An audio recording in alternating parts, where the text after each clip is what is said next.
Maniniwala ba sa Gutesa na mag-aabogado ako para sa'yo? Para sa ano? Sabi ni Gutesa, may nag-offer daw sa kanya na babae sa office daw ni Senator Marcoleta na ibigay ang number ko sa kanya kung gusto niyang tulungan ko siya sa affidavit niya. Dinamay mo pa ako. Isipin mo na lang.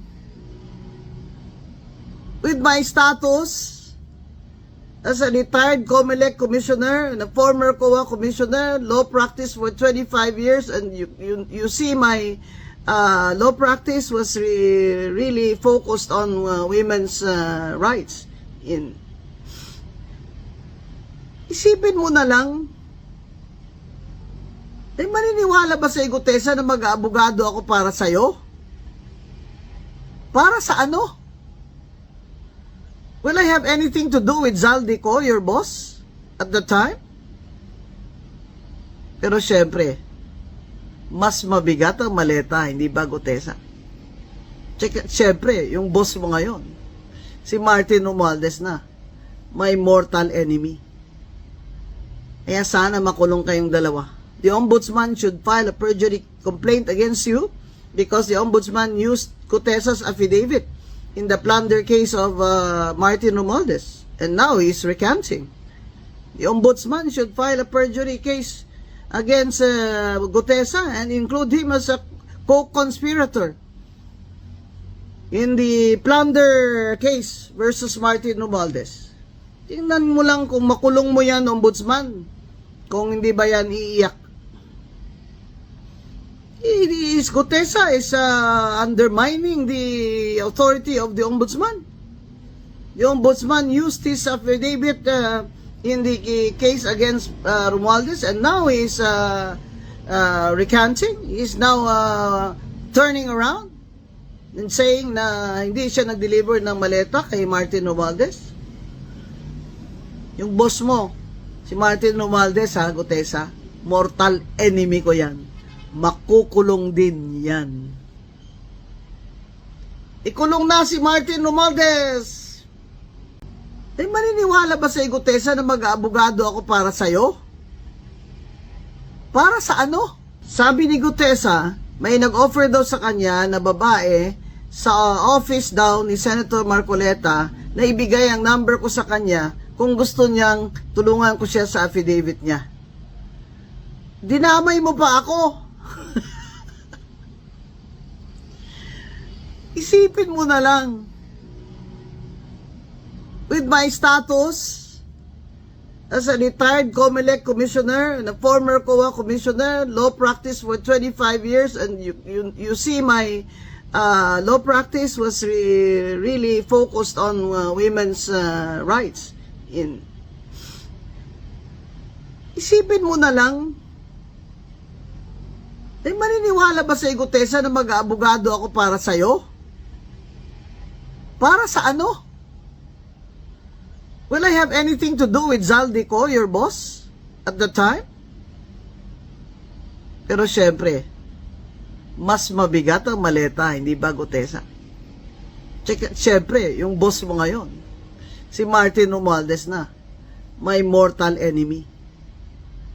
Kaya sana makulong kayong dalawa. The ombudsman should file a perjury complaint against you because the ombudsman used Gutesa's affidavit in the plunder case of Martin Romualdez, and now he's recanting.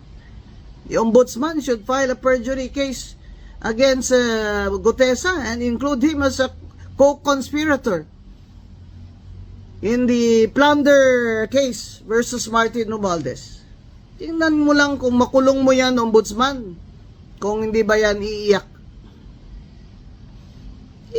Gutesa is undermining the authority of the ombudsman. The ombudsman used his affidavit in the case against Romualdez, and now he's recanting. He's now turning around and saying na hindi siya nag-deliver ng maleta kay Martin Romualdez. Yung boss mo, si Martin Romualdez, Gutesa, mortal enemy ko yan. Makukulong din yan. Ikulong na si Martin Romualdez. Ay, maniniwala ba sa Gutesa na mag-aabogado ako para sa'yo? Para sa ano? Sabi ni Gutesa, may nag-offer daw sa kanya na babae sa office daw ni Senator Marcoleta na ibigay ang number ko sa kanya kung gusto niyang tulungan ko siya sa affidavit niya. Dinamay mo pa ako. Isipin mo na lang. With my status as a retired COMELEC commissioner and a former COA commissioner, law practice for 25 years, and you see my law practice was really focused on women's rights. Isipin mo na lang. Ay, maniniwala ba sa Gutesa na mag-aabogado ako para sa'yo? Para sa ano? Will I have anything to do with Zaldico, your boss, at the time? Pero syempre, mas mabigat ang maleta, hindi ba, Gutesa?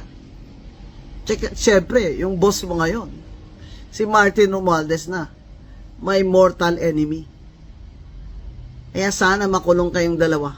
The ombudsman should file a perjury complaint against you because the ombudsman used Gutesa's affidavit in the plunder case of Martin Romualdez, and now he's recanting. The ombudsman should file a perjury case against Gutesa and include him as a co-conspirator in the plunder case versus Martin Romualdez. Tingnan mo lang kung makulong mo yan, ombudsman, kung hindi ba yan iiyak. Gutesa is undermining the authority of the ombudsman. The ombudsman used his affidavit in the case against Romualdez, and now he's recanting. He's now turning around and saying na hindi siya nag-deliver ng maleta kay Martin Romualdez. Yung boss mo, si Martin Romualdez, Gutesa, mortal enemy ko yan. Makukulong din yan. Ikulong na si Martin Romualdez. Ay, maniniwala ba sa Gutesa na mag-aabogado ako para sa'yo?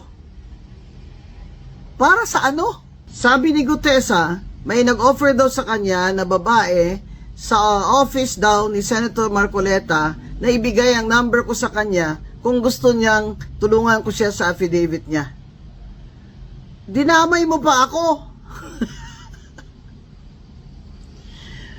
Isipin mo na lang. With my status as a retired COMELEC commissioner and a former COA commissioner, law practice for 25 years, and you see my law practice was really focused on women's rights. Isipin mo na lang. Ay, maniniwala ba sa Gutesa na mag-aabogado ako para sa'yo? Para sa ano? Will I have anything to do with Zaldico, your boss, at the time? Pero syempre, mas mabigat ang maleta, hindi ba, Gutesa? Syempre, yung boss mo ngayon, si Martin Romualdez na, my mortal enemy. Kaya sana makulong kayong dalawa. The ombudsman should file a perjury complaint against you because the ombudsman used Gutesa's affidavit in the plunder case of Martin Romualdez, and now he's recanting. The ombudsman should file a perjury case against Gutesa and include him as a co-conspirator in the plunder case versus Martin Romualdez. Tingnan mo lang kung makulong mo yan, ombudsman, kung hindi ba yan iiyak. Gutesa is undermining the authority of the ombudsman. The ombudsman used his affidavit in the case against Romualdez, and now he's recanting. He's now turning around and saying na hindi siya nag-deliver ng maleta kay Martin Romualdez. Yung boss mo, si Martin Romualdez, Gutesa, mortal enemy ko yan. Makukulong din yan. Ikulong na si Martin Romualdez!